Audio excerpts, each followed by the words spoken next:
Lesson 1. The silent struggle. There's a strange kind of pain that only language learners understand. You hear English. You understand English. You watch movies, listen to conversations, scroll social media, and everything makes sense. You nod. You follow the meaning. You laugh at the joke. But when it's your turn to speak, something freezes. Your heart beats fast, your tongue feels heavy, and your mind suddenly becomes empty, like a blank screen. You know the answer, you know the words, but your brain refuses to send them out of your mouth. And in that moment, you don't just struggle with language, you struggle with confidence, identity, and self-belief. For many learners, silence becomes a quiet prison, a place where the world hears them less than they are capable of. If that has happened to you, just know one thing: you are not broken. This silence isn't failure. It's a signal, a message from your brain saying, I understand English, but I haven't been trained to speak it yet. Lesson 2. The truth nobody told you. Most people think speaking English is about vocabulary, grammar rules, perfect pronunciation, or memorizing phrases. But research in cognitive neuroscience shows something surprising. Speaking a language is not primarily an information skill. It's a muscle memory skill. Your brain doesn't speak because it remembers English. It speaks because it practices English. Understanding comes from exposure. Speaking comes from activation. You don't speak English because you stored it as knowledge, not as action. Just like someone who understands how a bicycle works but never actually rides one. The problem wasn't your intelligence. The problem was the training system. Schools teach English like math, silent, theoretical, and passive. But speaking is physical. It needs repetition, mistakes, sound, rhythm, pressure, and emotion.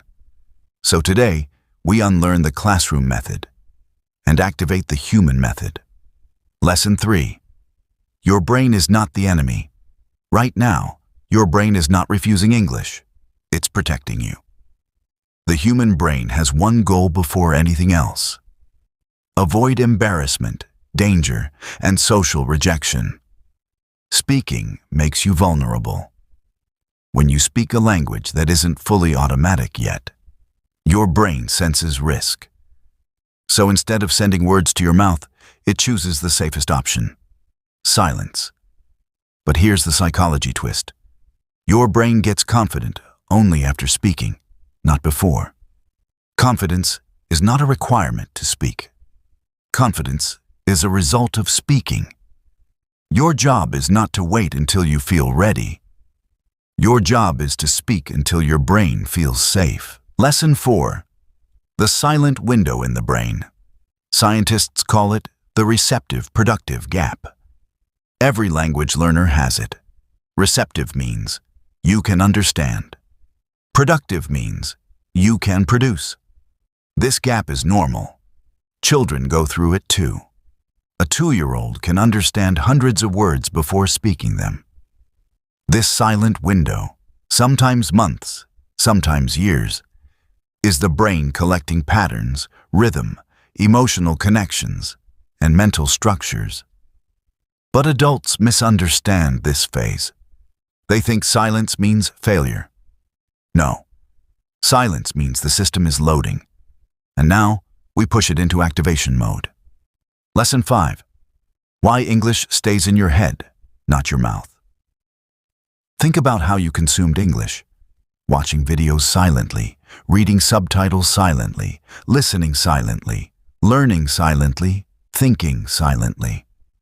The brain developed English as a mental file, not a speaking tool. Understanding is input. Speaking is output. Without output training, English remains passive.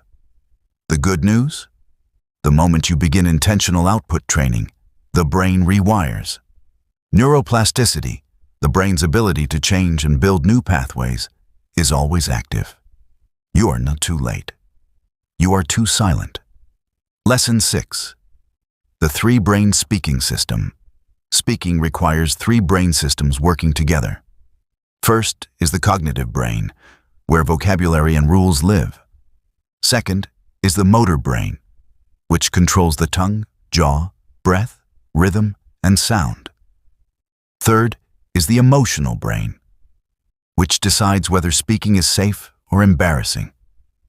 Most learners train only the first brain, but speaking requires all three. Meaning, if you've only studied English, your speaking system is incomplete. Today, we build all three. Lesson 7. Mistakes are the price of fluency. Every fluent speaker has one thing in common. They made mistakes publicly. They stumbled, mispronounced, repeated themselves, hesitated, forgot words, and kept speaking anyway.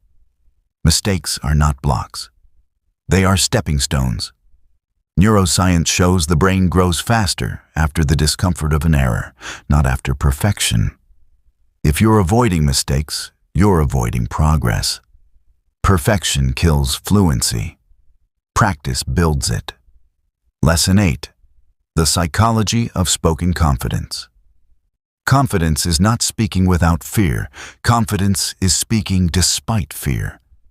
Your brain learns courage from experience, not thinking. Every time you speak, even one sentence, you send a message to your nervous system. This is safe. Speak enough times, and fear dies. Lesson 9. Language lives in breath. Speaking is not just words. It is air shaped into meaning. Breath control changes rhythm. Rhythm creates natural fluency. Fluent speakers breathe differently, not quickly, not with tension, but with steady rhythm. When your breathing is calm, your speaking becomes controlled. When your breathing is rushed, your words break. So we breathe, then speak, not speak, then panic. Lesson 10. Thinking in English. The moment you translate in your head, fluency slows. The goal is not speaking fast. It is thinking in English. Thinking directly in English reduces cognitive load, lowers fear, and increases clarity. The transition happens gradually. First, you understand English. Then you respond in English. Finally, you think in English. Today begins that shift. Lesson 11. The shift from knowing to using. There comes a moment in every English learner's journey when English stops being something you study and becomes something you live. This moment isn't dramatic. It won't feel like a celebration. It feels like a quiet click inside your brain, like a door that was always locked, suddenly opening. This shift happens when your brain begins to treat English as a communication tool, not a school subject. Think about driving. At first, every move is conscious. You think about mirrors, pedals, signals. But eventually, your body remembers. Driving becomes automatic. Speaking works the same way. What we're building now is automaticity, where English flows without effort. Not perfect, not planned, just real. Lesson 12.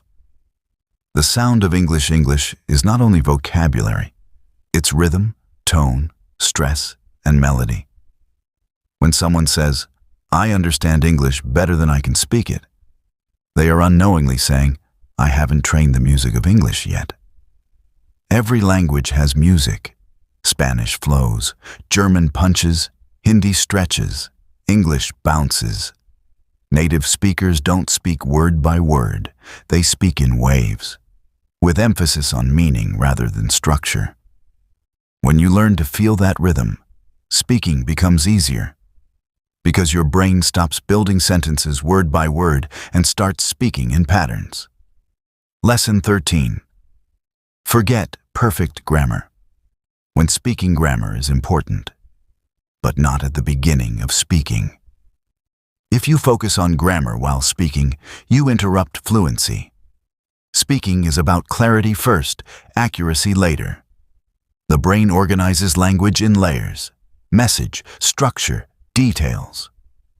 Most silent learners reverse the order. They focus on details first. But fluent speakers focus on the message. When you speak, your only goal should be understood. The rest improves with time. Lesson 14. Why your tongue doesn't cooperate. When you speak your native language, your tongue, lips, and jaw move in familiar pathways. English requires new motion patterns.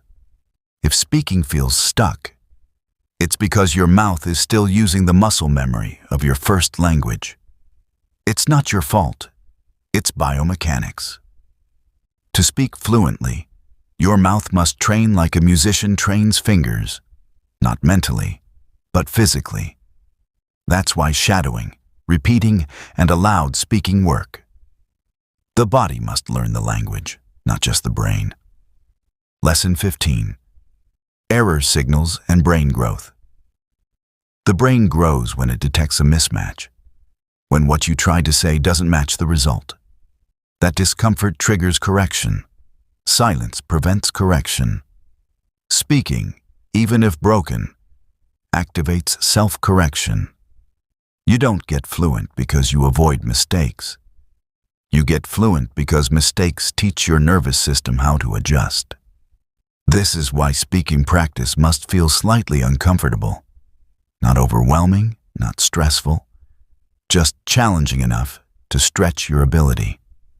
Lesson 16. The emotional block. Some learners don't speak because they fear judgment. Others fear sounding childish. Others fear being slow, repetitive, or misunderstood. But the truth is, every fluent speaker you admire once sounded exactly like that. Every voice begins clumsy. Every speaker begins slow. Fluency comes from exposure to vulnerability. If you never feel embarrassed, you never grow. You don't become fluent when you avoid fear. You become fluent when you walk through it. Lesson 17. The confidence loop. Confidence doesn't start with fluency. Fluency starts with confidence, and confidence starts with attempts. The more you speak, even tiny phrases like, "I agree," "repeat please," or "give me a minute," the more your brain builds a memory of success. These small wins create momentum. Momentum creates habit. Habit creates identity. One day you'll wake up and realize, I am a speaker. Not because someone gave you permission, because you became one through repetition. Lesson 18.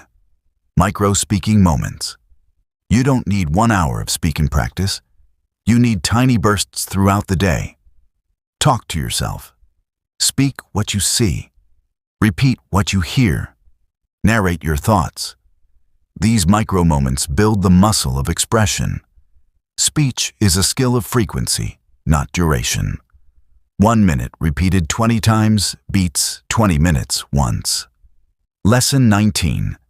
Activate English. Don't store it. Passive learning fills your brain with information. Active learning turns information into skill. If you listen silently, you understand. If you repeat aloud, you activate. The rule is simple. Nothing enters the brain alone. Everything must exit the mouth. Every movie line, every phrase, every new word must be spoken, not just understood. Activated language becomes permanent language. Lesson 20. The speaking breakthrough. Every learner has a breakthrough moment. The first real conversation where everything is imperfect, yet everything works. You hesitate, you repeat, you adjust, but the message reaches the other person. And in that moment, something powerful happens. You realize fluency isn't magic. Fluency is communication, and communication is already inside you. Lesson 21. Thinking speed and speaking speed. Your brain processes English faster than your mouth can produce it. That means sometimes you feel stuck because your thoughts move too quickly. Fluency is not about thinking faster. It's about synchronizing your thinking speed with your speaking rhythm. And that synchronization comes only through repeated speaking attempts. Lesson 22. Identity and language is more than vocabulary. It's identity. When you speak English, you temporarily step into a different version of yourself. At first, it may feel unnatural, distant, or artificial. But with time, that voice becomes familiar. Not fake, not foreign, just another expression of who you are. Lesson 23.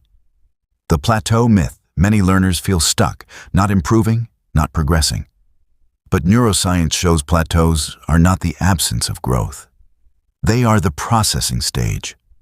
Your brain is organizing patterns, wiring connections, stabilizing knowledge.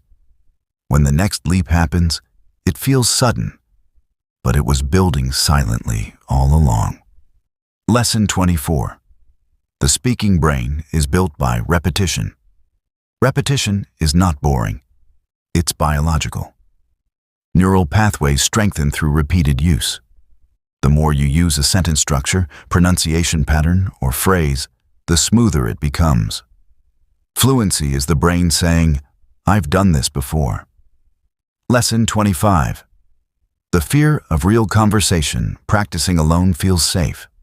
Speaking with others feels risky. But real conversation is where fluency becomes alive.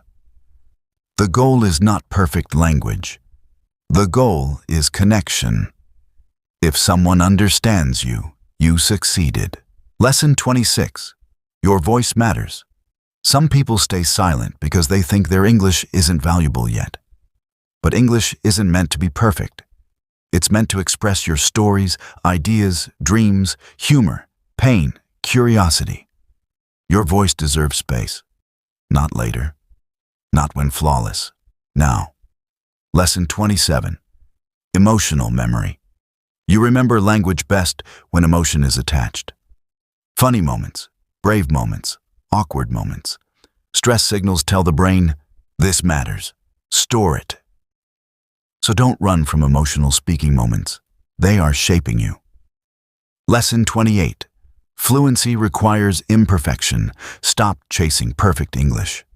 Perfect English isn't human. Fluency is being understood, connecting, responding, expressing. Humans don't speak perfectly. Not even native speakers. They speak naturally. Aim for natural, not flawless. Lesson 29. The day you stop translating. There will be a day where English stops feeling like a second language. Where you don't translate, you just respond. Where speech feels like breathing, not forced, not debated, not analyzed, just happening. That day belongs to you, and it's closer than you think. Lesson 30. The final message. Speak even if your voice shakes. This journey is not about sounding perfect. It's about becoming free.